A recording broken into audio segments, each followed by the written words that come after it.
I couldn't see this headline and not talk about it because I've covered Ezra Miller and the crimes quite a lot. I made a full like documentary style video. I guess if you can call what I do documentary, probably not. That's probably a little bit pretentious, but video essay type video on Ezra Miller and just the mad shit that Ezra has done over time. If you don't know, Ezra, big famous actor, was in a bunch of like artsy movies originally. Good actor, very believable in kind of psychotic roles. Got those crazy eyes. Generally a bit of a wild, loose cannon type figure. Obviously very eccentric, and that translated over perfectly off screen when Ezra has allegedly kidnapped people, including young underage fans from reservations, had young fans flown to another continent to stay in Ezra's hotel room, choked a woman in, I think it was Finland or something like that, just straight choked a woman on camera because she thought when she said, you want to fight as a joke, that it was a joke. And then Ezra chokeslammed her, alleged to, while being in that same place, I can't remember if it was Finland, also running a sex cult where perhaps, allegedly, there were minors present at the time. I'm not going to forget any of these greatest hits here. I'm going to keep reeling them off before we go over this fucking mad headline that we're looking at right here. Repeatedly posted unhinged rants on social media about Nazis when there was no Nazis even in the area, threatening people that don't exist other than in Ezra Miller's fucking brain.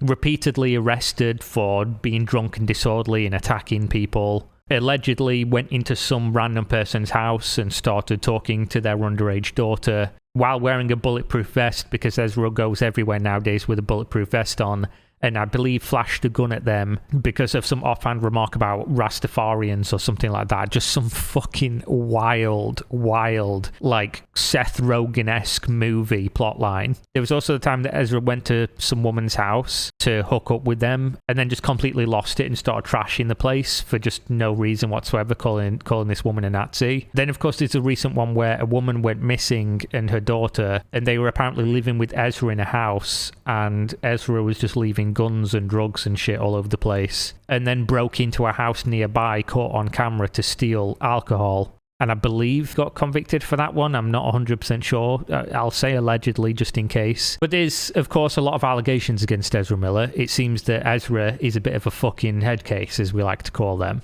So the Flash production designer says audiences will, quote, forget Ezra Miller's crimes. I'm not going to forget, because I believe Ezra Miller needs some very sincere help. And I believe at the time when I was researching the video, the execs at DC Studios were basically having meetings to try and figure out how they could get Ezra Miller to stop being a fucking public menace, to stop assaulting people and allegedly kidnapping people. Obviously it didn't work out very well, because after that meeting, some of these things did in fact happen. But apparently Ezra's not been blacklisted, because there have been other movies that Ezra's worked on since then. And they are still releasing this movie because, of course, they've invested probably like $100 million or more into the production. That money, of course, is way more important in keeping this individual in the limelight. So the Flash production designer, Paul Osterberry, believes the DC Studios film will make audiences forget Ezra Miller's crimes and problematic behavior.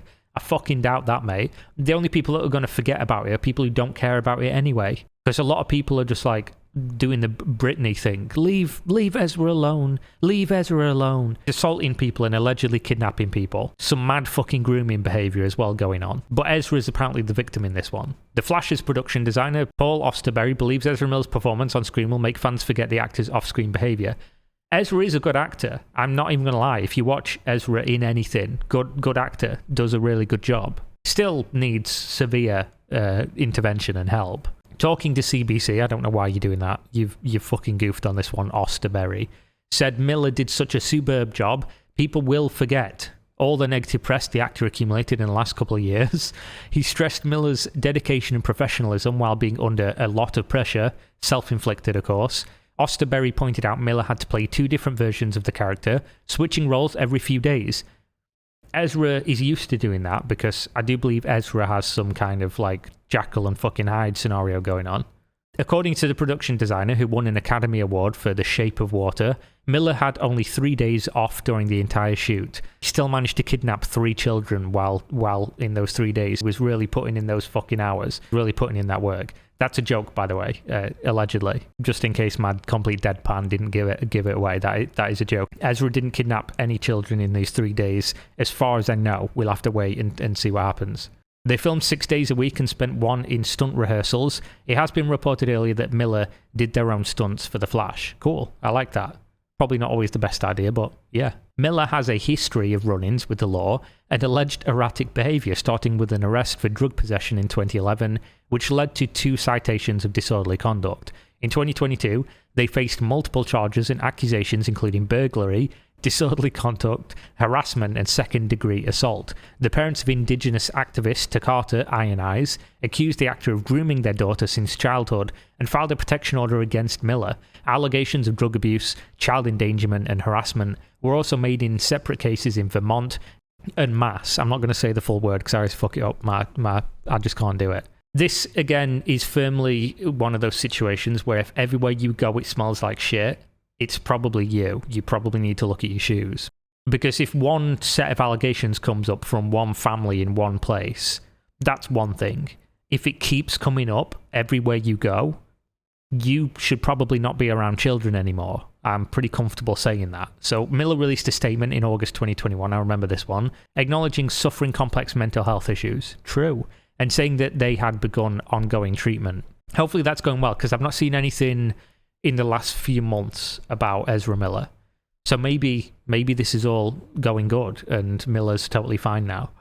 Despite legal troubles and problems, The Flash has been generating considerable buzz for months. A recent screening had some participants calling it one of the best superhero movies ever. It's not a very high bar then, is it? The marketing for the film has focused heavily on Michael Keaton returning as Batman. However, Barbara Muschietti, one of the film's producers, insisted The Flash is still the centre of the movie, with Miller being in almost every scene. Moreover, director Andy Muschietti recently updated audiences on Miller's progress, stating, "We're all hoping that they get better. They are taking the steps to recovery. They're dealing with mental health issues, but they are well. We talked to them not too long ago, and they are very committed to getting better." Hopefully all this is in the past. I still do think you need to be held accountable for the things that you did in the past, especially if they're crimes and you've endangered especially younger people, because that's fucked up. You shouldn't get to walk away with that just because you're rich and famous. But at the same time, it's clear Ezra has some wild mental health problems, so hopefully that is something that has been addressed. And clearly being in the limelight and having all this money and all this fame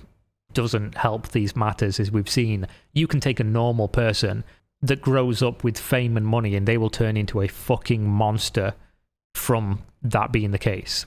How many times do we have to see somebody who gets those things at a young age before we recognise that it's a circle, it's a cycle? So yeah, this is a mad thing to say, but also not wrong. This person's not wrong saying that people will forget, because some people just don't care anyway. I don't really think many people going to watch superhero movies are like, oh yeah, I really care that Ezra Miller is a fucking menace to society. So not wrong, but also just a mad thing to come out and volunteer, information to volunteer. I think people are going to forget that Ezra has allegedly endangered multiple children, assaulted people in public on video. Just such a good actor, you'll forget about all those bad things. Mad fucking thing to say, but again, not wrong. So there we go. Hopefully Ezra's got all the help that Ezra needs, and yeah, we'll see, I guess. Maybe I'll watch the movie, maybe I won't. DC movies have not been very good, and generally I'm not a big superhero person anyway.